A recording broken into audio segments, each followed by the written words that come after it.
Jelas, yang meliputi bukanlah suatu sosok, setuju? Yang diliputi jelas itu sosok, setuju? Oke. Berarti Tuhanku bukanlah suatu sosok. Dia yang meliputi segala manusia. Keren sekali. Sadar saja dengan itu. Oh, ternyata yang abadi itu adalah ini. Semua benda-benda yang ada di sini datang dan pergi, tapi ini selalu ada. Bahkan sebelum bumi ini ada, ini sudah ada. Sebelum matahari ada, ini sudah ada. Sebelum Big Bang meledak, ini sudah ada. Masihkah mencari keabadian di luar ini? Sedekat itu kebenaran kepada kita, sesederhana itu. Cuman selama ini kita ditenggelamkan oleh keruwetan pikiran kita sendiri. Makanya Allah berfirman dalam Al-Quran, Inna ma'al usri yusro. Sesungguhnya di setiap apa yang kamu sebut sulit, itu sebetulnya ada kemudahan. Inna, sesungguhnya, ma'a bersama, usri kesulitan, yusro ada kemudahan. Jadi nggak usah khawatir. Kalau ada masalah pasti ada solusinya.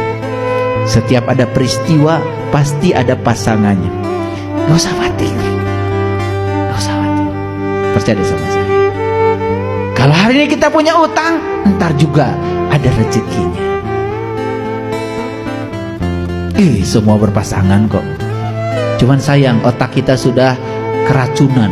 Yang namanya pasangan selalu suami istri. Padahal pasangan itu rohani dan jasmani. Ya, baik, teruskan dulu. Apa yang meliputi kita saat ini? Ini kan? Yes. Yes? Yes. Jadi sebetulnya ini tuh apa? Ini ruang kesadaran, ini ruang kehidupan, ini ruang energi. Cuman kita buta, tidak bisa melihat. Makanya Allah memberikan satu mata kepada kita, namanya mata qalbu. Sehingga apa yang ada di ruang kosong ini kita bisa tahu.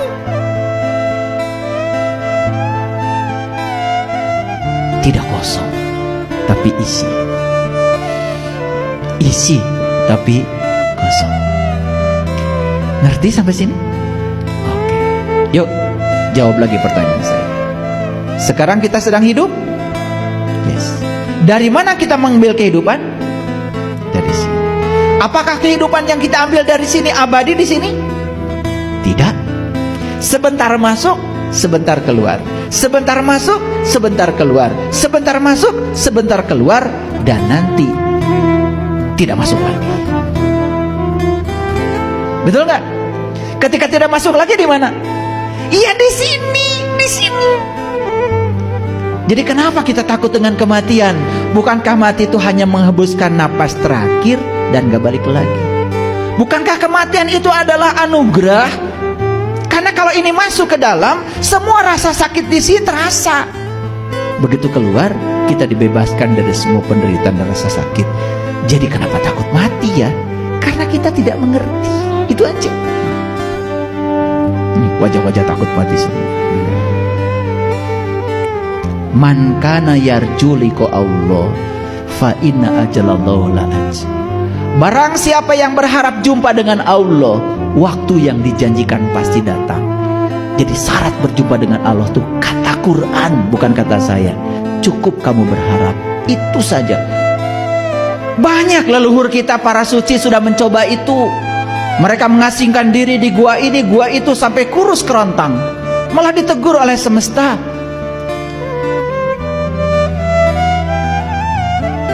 Kebenaran itu ada dalam dirimu, tidak di luar. Tidak usah untuk menemukan kebenaran, kamu sendiri harus menyiksa dirimu sendiri sampai hak-hak tubuh tidak diberikan. Masa begitu? Kitab suci tertua yang ditulis oleh tangan Allah sendiri adalah tubuh manusia. Dan lewat tubuh inilah kita akan bisa menemukan banyak sekali ilmu pengetahuan. Asal tahu ilmunya, tahu caranya. Sekarang yang sebelah kanan gambar apa? Siapa yang ngasih nama ini buah naga? Dulu ada namanya? Saya kasih tahu.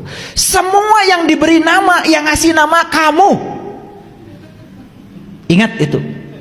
Betul apa tidak? Awas, supaya sadar. Yang ngasih judul kamu. Begitu ada yang tidak enak, kami kasih judul musibah. Siapa yang ngasih judul? Kamu. Begitu enak, kami kasih judul berkah. Siapa yang ngasih judul? Kamu. Padahal dua-duanya adalah kebenaran.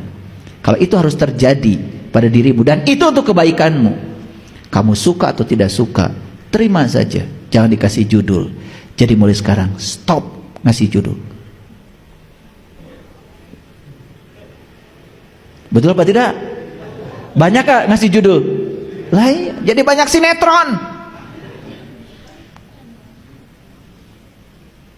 Kalian lupa kalau judul-judul itu buatan kalian sendiri.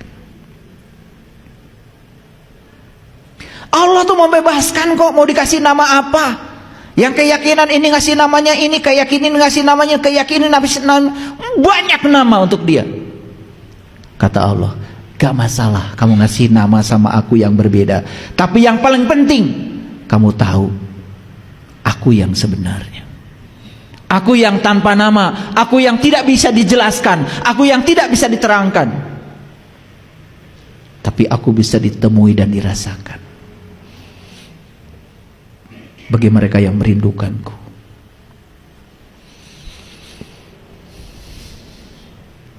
semangka rasanya gimana? Udah mulai pintar sekarang. Udah mulai pintar, nggak terjebak lagi. Pokoknya gitu deh, itu kebenaran. Pokoknya gitu deh pun sebetulnya tidak bermakna apa-apa. Saking susah membicarakan yang kita rasakan.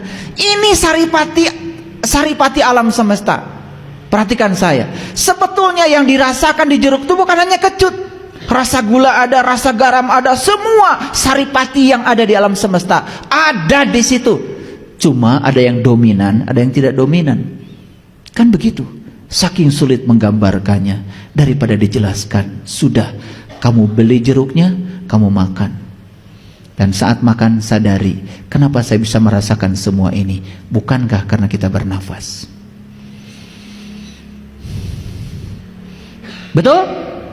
Dan kalau kalian sudah tidak bernapas lagi, nggak bisa merasakan semua itu. Makanya kalau saya lagi makan ini sama komunitas, saya jamu makan. Gimana makanan hari ini? Enak ya. Kenapa enak? Habis ini kita akan bersama makanya. Salah. Karena saya sedang sehat. Salah. Jawabannya apa? Karena kamu bernafas. Itu aja kok. Betul? Terus napas siapa?